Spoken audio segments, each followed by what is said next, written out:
Plan Commission on Monday, February 10th at 6:30 p.m. in the Germantown Village Hall Boardroom. This meeting has been given public notice in accordance with Wisconsin statute sections of 19.83 and 19.84 in such form that will apprise the general public and news media of subject matter that is intended for discussion and action. Roll call shows all commissioner members present except for Mr. Kimler, who is excused. Next item on the agenda would be public input or public appearance. If there is anyone in the audience that is wishing to come forward for public input or public appearance, you're welcome to do so at this time. All I would ask is you come to the podium and state your name and your address for the record. If you're here under any of the new business items, in most cases you'll get opportunity to speak at that time, but if there's anyone else in the audience that would like to bring another topic before this body in regards to anything in public input or public appearance, you're welcome to do so at this time. Is there anyone? No? Then we'll go on to next item on the agenda, which is the approval of minutes from the January 27th, 2020 Plan Commission meeting. Move approval as presented. Second. Motion made and seconded. Any discussion on the motion to approve the minutes? No discussion? All those in favor, please say aye. Aye. Opposed? None opposed. Motion carries. That then takes us to our new business items. We'll start with new business item A, Edward J. Casper, located at West 217 North 9862 White Horse Drive, a two-lot certified survey map, which requires action by the Plan Commission. To give us some more information and background on our first item of new business, I'll turn the meeting over to our Associate Planner, Emily Zand. Thank you. Mr. Casper, a property owner of a 1.24 acre lot located on White Horse Drive in the Happy Hollow Estates subdivision, is seeking approval of a two-lot certified survey map to create one additional residential lot. The property is located on the east side of White Horse Drive and is zoned RS4, single-family residential. The zoning to the north is residential, south and west is residential, and then to the east is an agricultural lot. So the proposed CSM, proposed lot 1, which will be buildable for a single-family dwelling, would be just under an acre, 0.48 acres. And then proposed lot 2 will contain 76 acres and containing the existing single-family dwelling. This proposal does meet the minimum lot size of 20,000 square feet in the RS4 district. Wetlands have been identified on proposed lot 1. We do need to have the 25-foot wetland setback line included on the CSM, and a 75-foot setback from the navigable stream, which is located within the Indian Parkway right-of-way. These have been identified in the village surveyor's comments, which have been included as a condition of approval. Soil evaluations for proposed lot 1 do indicate that the parcel is suitable for the installation of a mound private on-site wastewater treatment system. And again, the village surveyor did identify technical corrections in a January 10th, 2020 memo, which is included in your packet. Staff does recommend approval of the two-lot certified survey map of the 1.24 acre parcel owned by Edward Casper, located at W217 and 9862 White Horse Drive, with the following condition: that all technical issues and plan corrections identified by the village surveyor in the January 10th, 2020 memo shall be addressed and reflected on the CSM prior to approval by the village board. With that, I would take any questions you have. Commissioners? I'll make a motion to approve the division of the lots as presented. Second. Motion made and seconded. Any discussion on the motion to approve? Trustee Baum. Okay, now that we're in form here, is there a requirement for the size of a lot for a septic or mound system? I have to have so many acres to put in that type of a system.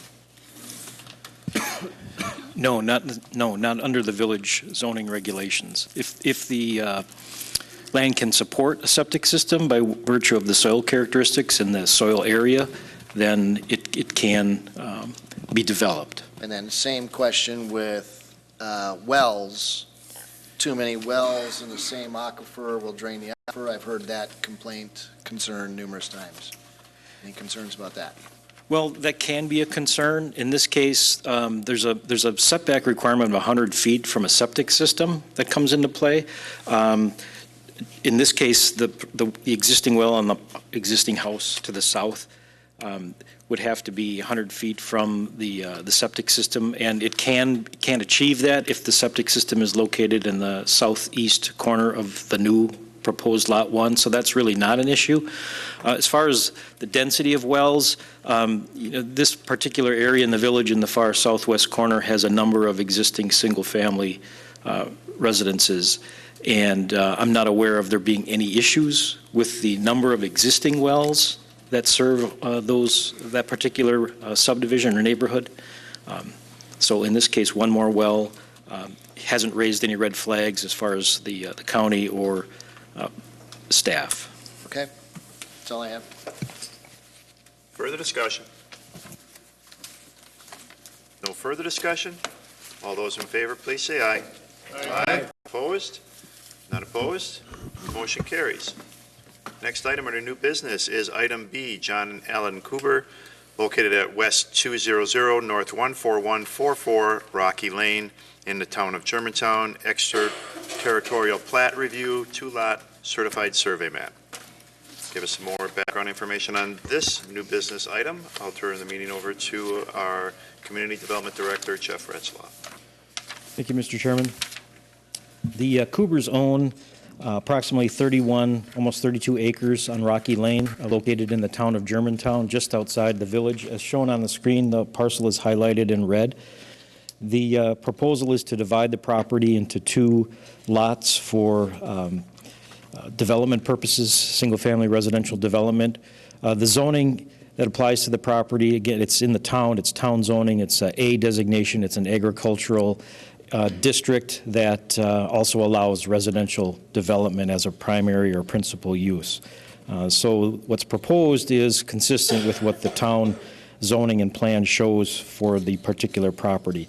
This is under review and it requires approval by the village because it lies within the village's extraterritorial plat authority area, essentially 1,000 feet outward from the boundary of the village boundary. So this area is included and requires approval by the village board.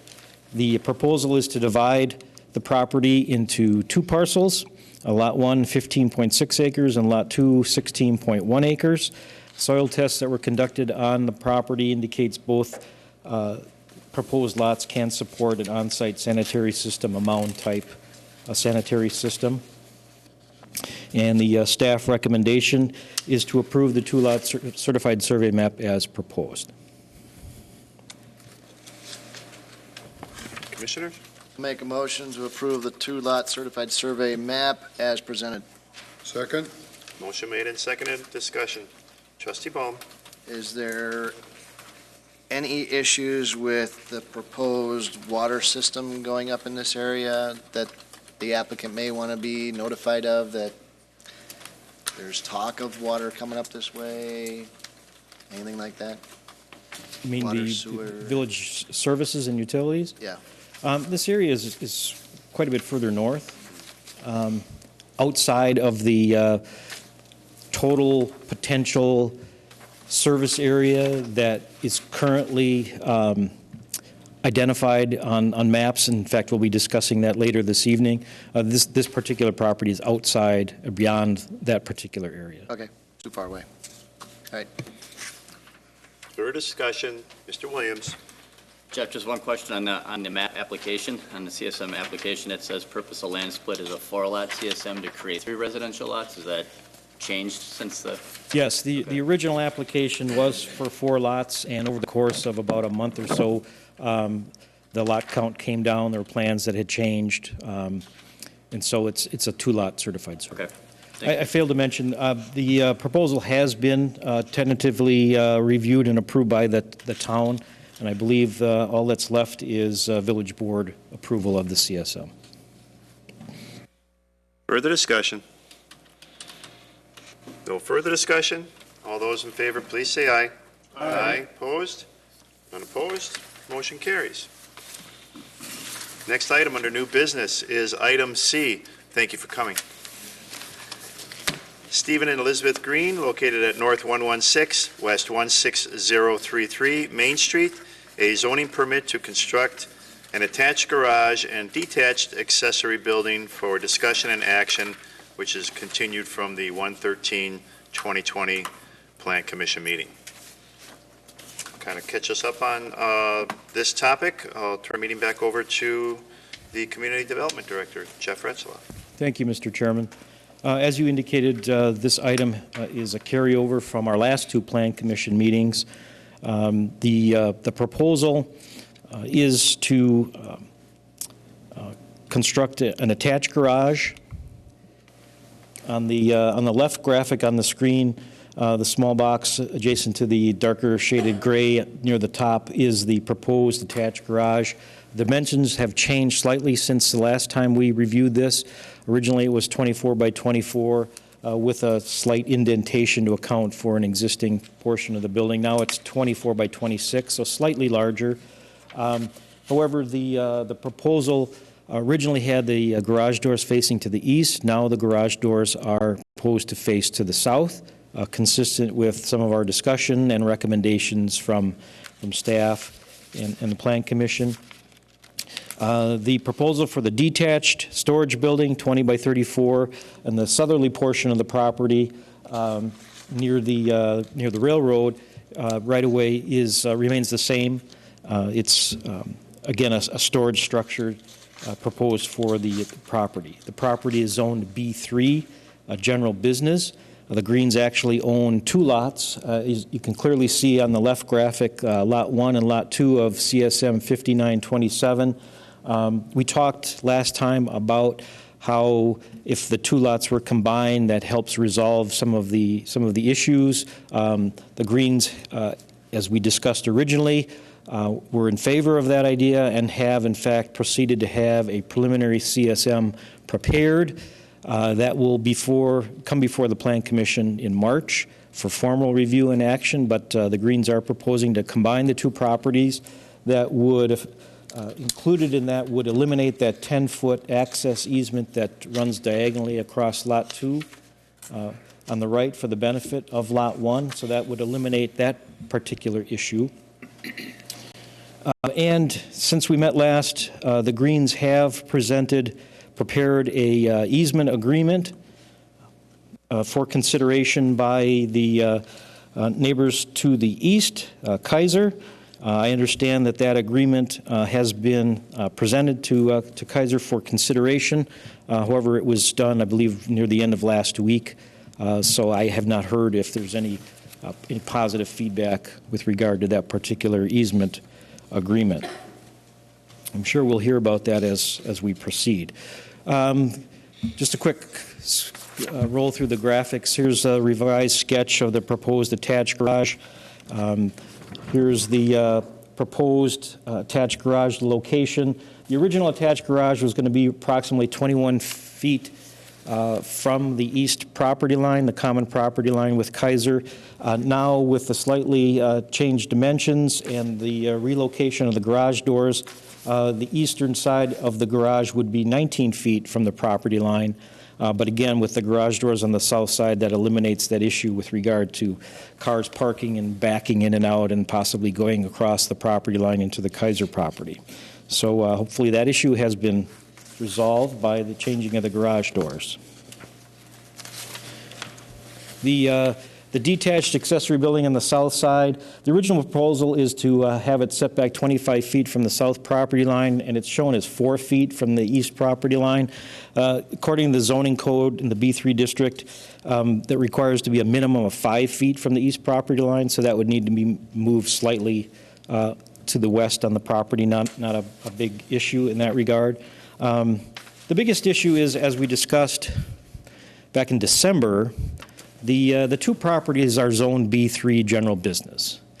And while there's an allowance for residential uses in the B3 district, there's no detailed specific regulations dealing with this sort of proposal, controlling or regulating new accessory buildings, setbacks, quantity of buildings, none of the same regulations that you'd find in a typical residential zoning district that deals with accessory buildings. So, as we discussed back in December, staff was sort of floating the idea that you could go one of two ways. You could continue on the path of treating this as a B3 business zone property, and which has no restrictions on the number of accessory buildings.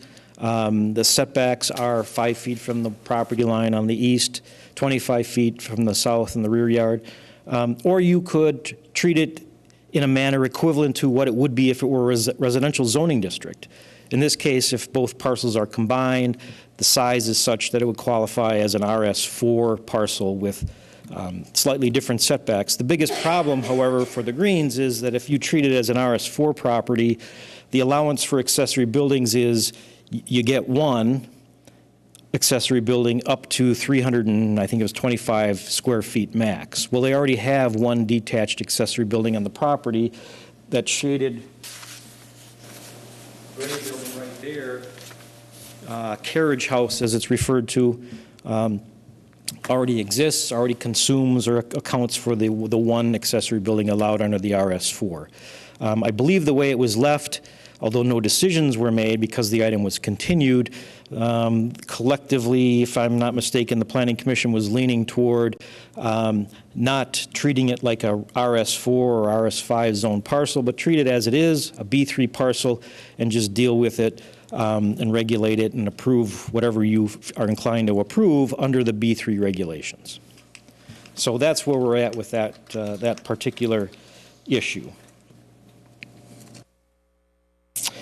The last issue is the issue of a driveway easement agreement. If you recall, the staff recommendation and pretty much the reason why the item has been tabled for one meeting to the next twice in a row is the notion of staff was recommending that no permits be issued for the proposed buildings, the attached or detached garage or storage building, until there's an easement agreement that's been entered into between the two property owners to address the issue of the shared driveway that straddles the common property line.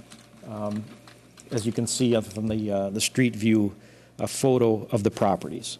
The Green owns the property to the right and Kaiser to the left, with the driveway in between off of the decorative pavement and concrete that was created as part of the Main Street redevelopment project. I mentioned that Green had a driveway agreement prepared, submitted to the village, and also to Kaiser for their consideration, and we have not heard what the outcome of that is.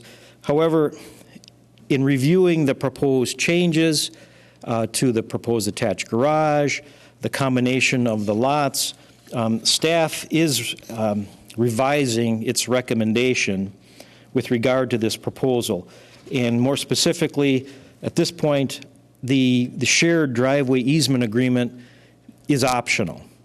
I don't believe that it's required anymore in light of the concessions, if you will, that Green has made to relocate the doors, combine the properties, and try and move the project forward. It would be nice if an easement agreement could be reached, but in light of the amount of time that the driveway has been shared by the two property owners currently and their predecessors, according to the village attorney, a prescriptive easement might apply if either one needed to seek that out from the court. For example, if one property owner said, okay, you can't use my part of the driveway anymore, and put some sort of barricade up to keep that from happening, the other property owner could go to the court and sue for a prescriptive easement and basically claim that, hey, this driveway's been there for a long, long time. Both property owners have used it equally, unimpeded, for typical customary access to and from the properties, and it's very likely that a court would step in and say, yes, that situation applies, and make whatever legal directive is necessary in order to enable both property owners to continue using the driveway. But it would be nice if both property owners could take advantage of this opportunity, enter into this agreement where you can clearly spell out who's responsible for maintenance, plowing, and those sorts of issues. And that agreement that's been put together, I apologize, I don't have a copy in your hands, but it does address those particular issues. So I'll fast forward to my recommendation, then we can jump into the discussion.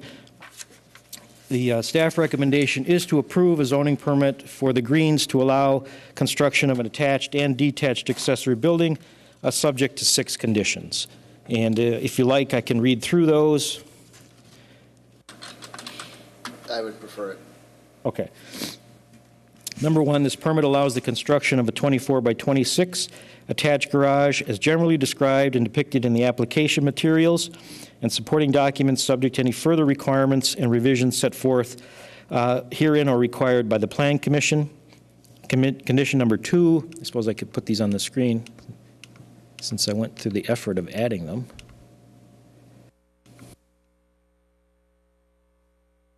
Number 2, unless the 10-foot access easement across Lot 1 of CSM 5927 is legally vacated or removed, the garage doors on the attached garage shall be located on the south elevation. That's been satisfied by what's proposed. Once that CSM is actually processed and recorded, then that would, seal this in terms of compliance. Number 3, the architecture and exterior and roofing materials for the attached garage shall be the same or comparable to those of the primary dwelling. Number 4, if the Plan Commission allows the proposed 16 by 32 detached accessory building, the gambrel design and metal roof shall be revised to match or be more similar to the primary dwelling, and the attached garage shall meet a minimum side yard building setback of 15 feet. 19 feet is currently proposed, and the detached accessory building shall meet a minimum 25-foot rear yard setback and 5-foot side yard setback. 5, the Greens are strongly encouraged to negotiate a shared driveway easement agreement with the adjacent property owner to clearly establish mutually acceptable terms for the use, improvement, and maintenance of the existing shared driveway that straddles their common property line. And number 6, the certified survey map to combine the 2 adjacent parcels owned by Green shall be submitted to the village for review approval no later than April 1, 2020, and shall include an access restriction prohibiting driveway access along Main Street in the vicinity of the existing parking stalls on Main Street. So those are the 6 conditions. I will make a motion to approve the zoning for Stephen and Elizabeth Green, subject to the 6 conditions as presented. Motion made and seconded. Discussion. Trustee Baum. To the Kaisers, where are you guys at with what we've been presented today? Are you okay with what you've got? You need time to figure out what you've got? I think we're okay. Our main concern is when it goes on the east-facing side, that it extends beyond what we've already shared. Does she have to go up to the microphone and talk? I'd prefer it. Otherwise, I will get 3 phone calls. You need to go up to the microphone and answer my questions, please. I don't want you getting phone calls, Dean. The phone calls don't bother me. Okay. So yes, our concerns were addressed, I think, with the doors facing on the south side rather than the east side. We're no longer looking at having more of our property being shared than is already currently being shared. The agreement, I think, was sent late Friday night. I first looked at it Saturday morning, and I've sent it to my attorney, and I have a couple questions for him just to make sure I understand everything clearly. But I think that it's definitely a step forward. I'm glad we made it to this point, and we'll continue to work it through. Okay. Okay? Good, thank you. Okay, thanks. Further discussion. Trustee Baum, you still have the floor. Mr. Green, you're okay with everything now? It's been a long time coming. I just want to make sure everybody's had their say. So the only question I had about the one thing you said about changing I understand changing the shingles on the shed, but you don't expect this to change the gable style of the shed too, do you? I mean, because it pretty much matches the other barn that's back there. Well, the condition hasn't changed from the original, it's just been restructured. The goal was to have the detached accessory building, and I guess the attached as well, to have materials that are comparable to those of the principal dwelling. And I do recall now that I think the first time around we discussed the fact that the building is so far back on the property that it may not necessarily be visible from Main Street, and maybe that's not a significant requirement that the Planning Commission wants to maintain, so. Is the existing shed a gambrel roof? Yeah, it's that style. So Looks like a barn. If we're matching that, I'm okay. Yes, But if that- this is true. totally foreign to anything else on the property, Yeah.